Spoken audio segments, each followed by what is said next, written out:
কোনো রকম ছানা কাটার ঝামেলা ছাড়া শুধুমাত্র গুঁড়ো দুধ দিয়ে এত লোভনীয় রসমালাই যে তৈরি করা যায়, এটা কিন্তু আমরা অনেকেই জানি না। সম্পূর্ণ ভিডিওটি দেখার অনুরোধ রইল। আর কী করে তৈরি করলাম এই রসমালাই অবশ্যই আপনারাও দেখে নিন, কারণ রসমালাই খেতে পছন্দ করে না এরকম মানুষ কিন্তু খুব কমই পাওয়া যায়। সামনেই দুর্গাপুজো, আমাদের সবচেয়ে বড় উৎসব, আর এ সময় তো মিষ্টি আমাদের প্রত্যেকের ঘরে প্রয়োজন, কারণ আত্মীয় স্বজন বন্ধুবান্ধব এলে আমরা কিন্তু প্রথমেই মিষ্টিটা দিয়ে থাকি।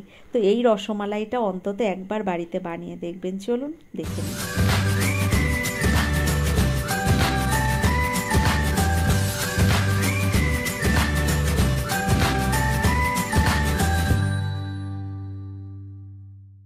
আজ যে রসমালাইগুলো আমি আপনাদের তৈরি করে দেখাবো, এই রসমালাইগুলো তৈরি করার জন্য এখানে দেখুন একটা কাপ মেপে 1 কাপ গুঁড়ো দুধ নিয়েছি। আপনারা যদি 10 টাকা দামের গুঁড়ো দুধের প্যাকেট নেন তাহলে কিন্তু এরকম 4 প্যাকেট দুধ নিলে 1 কাপ দুধ হবে। তার মধ্যে দিয়ে দিলাম আমি 1 চিমটির থেকে একটু বেশি রয়েছে এখানে বেকিং পাউডার। বেকিং পাউডারটা সুন্দর করে আমি এই দুধের মধ্যে দেখুন একটা চামচ দিয়ে মিশিয়ে নিচ্ছি, আর বেশ ভালো করেই কিন্তু মিশিয়ে নিতে হবে। এরপর আপনাদের দেখাবো এই গুঁড়ো দুধটাকে সাইডে রেখে আমি এখানে একটা ডিম নিয়েছি। দেখুন ডিমটাকে একটা বাটির মধ্যে আমি এভাবে ভেঙে নিচ্ছি। তো ভালো করে ডিমটাকে ফেটিয়ে নিতে হবে। এখানে সুন্দর করে দেখুন ডিমটা আমি এখানে ফেটিয়ে নিচ্ছি। বন্ধুরা, এই রসমালাইটা তৈরি করা যে এত সহজ আপনারা না দেখলে বিশ্বাস করতে পারবেন না। মাত্র 10 মিনিটের মধ্যেই কিন্তু তৈরি করে নিতে পারেন।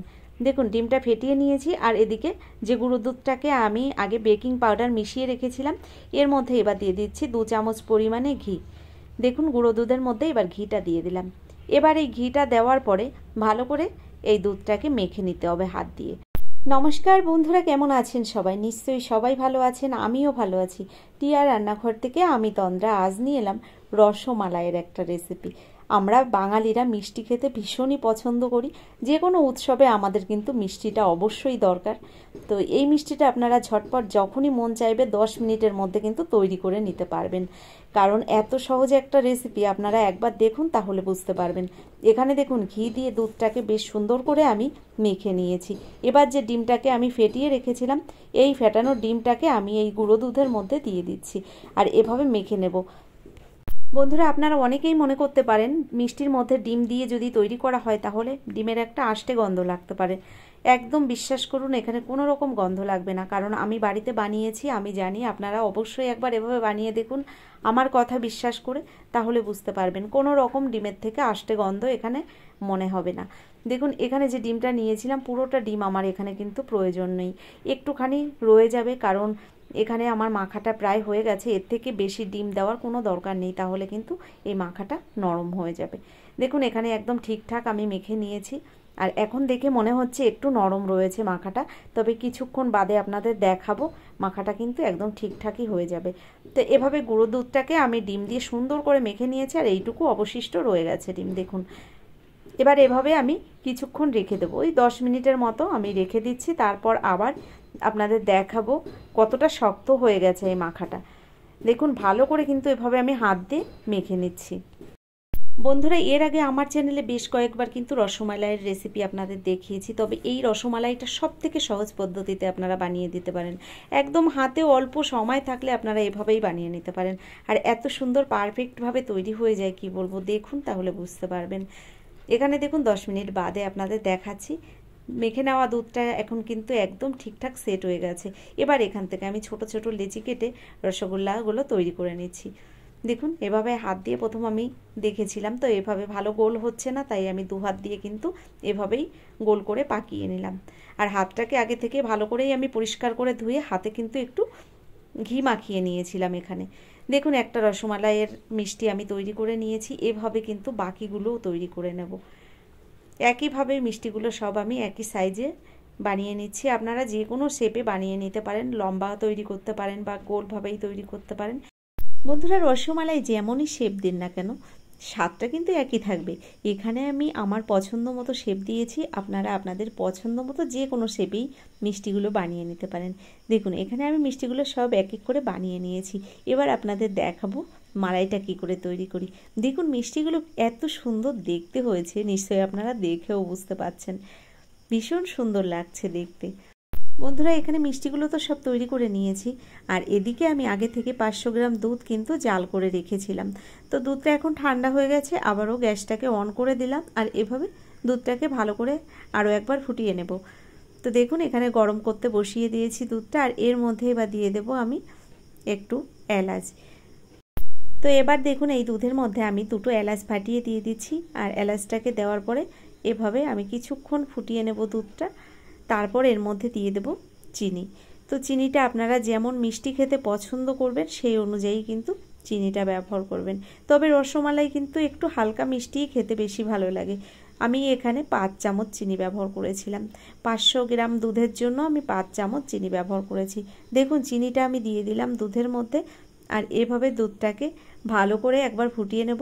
তবে এই রসমালাইটা তৈরি করার জন্য কোনো রকম দুধ একদম ঘন করে জাল করার দরকার নেই। দেখুন এখানে বুঝতেই পারছেন আমি কিন্তু দুধের মধ্যে কোনো রকম জল মেশাইনি, এভাবে একটু ভালো করে ফুটিয়ে নিয়েছি। আর এই দুধটা সুন্দর ফুটে উঠেছে আবারও। এবার আমি এই দুধের মধ্যে দিয়ে দেব যে রসগোল্লাগুলো আমি বানিয়ে রেখেছিলাম। তো দেখুন দুধটা সুন্দর ফুটে গেছে। আগেও দুধটা আমি জাল করে রেখেছিলাম, আর সেই জাল করা দুধটাকে আরও একবার ফুটিয়ে নিলাম। এবার এর মধ্যে যে মিষ্টিগুলো বানিয়ে রেখেছি সেই মিষ্টিগুলো আমি এক এক করে দিয়ে দেব।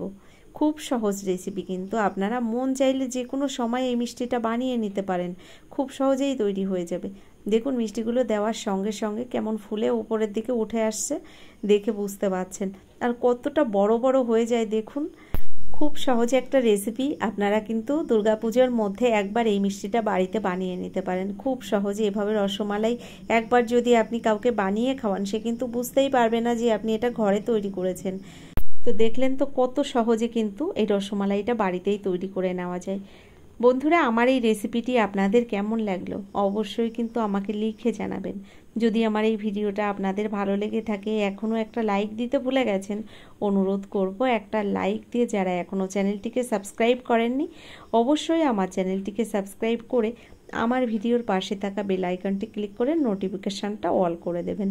তাহলে কি হবে, আমার ভিডিও আপলোড করার সঙ্গে সঙ্গে তার নোটিফিকেশানটা আপনার কাছে পৌঁছে যাবে, আপনি টাইম মতো ভিডিওটা দেখে নিতে পারবেন। এছাড়া আপনাদের বন্ধুবান্ধবের মধ্যেও আমার এই ভিডিওটা শেয়ার করে দিতে পারেন।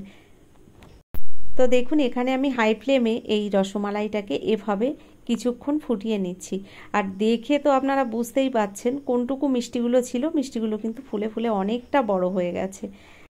বন্ধুরা আপনারা এভাবে একবার মিষ্টি বানিয়ে দেখুন, তাহলে বুঝতে পারবেন খুব সহজেই কিন্তু তৈরি হয়, আর খেতেও কিন্তু দুর্দান্ত টেস্ট হয়। মিষ্টিগুলো প্রায় তৈরি হয়ে গেছে, আর দেখুন আপনাদের একটা আমি হাতার মধ্যে তুলে দেখাচ্ছি কত বড় বড় হয়ে গেছে মিষ্টিগুলো, দেখে বুঝতে পারছেন। আর ভীষণ তুলতুলে নরম হয়েছে। তো বন্ধুরা এবার একটা পাত্রের মধ্যে আমি এই রসমালাইটাকে তুলে নিচ্ছি। তবে আমি যখন দেখিয়েছিলাম তখন কিন্তু রসমালাইটা গরমই ছিল। এটাকে ঠান্ডা করে যদি আপনারা 1 ঘন্টা ফ্রিজে রেখে তারপরে খান, তাহলে কিন্তু বাজারের রসমালাইও হার মেনে যাবে, এতটা সুন্দর হয়। দেখুন এভাবে গরম অবস্থাতেই একবার দেখিয়ে দিলাম, আর তারপর আমি কি করেছিলাম, ফ্রিজে রেখে দিয়েছিলাম। ফ্রিজে রাখার পরেও আপনাদের একবার দেখিয়ে দেব কতটা সুন্দর হয়। দেখলেন তো কত সহজেই ঘরে এভাবে আপনারা রসমালাই তৈরি করে নিতে পারেন। দেখুন ফ্রিজ থেকে বের করে আপনাদের দেখাচ্ছি, ভীষণ সুন্দর হয়েছিল। বন্ধুরা আজকের মতো এই পর্যন্তই, পরবর্তী ভিডিও নিয়ে আবার চলে আসব। ততক্ষণের জন্য আপনারা সকলে ভালো থাকবেন, সুস্থ থাকবেন, টিআর রান্নাঘরের সঙ্গে থাকবেন। অসংখ্য ধন্যবাদ জানাই এতক্ষণ ধরে আমার এই ভিডিওটা দেখার জন্য।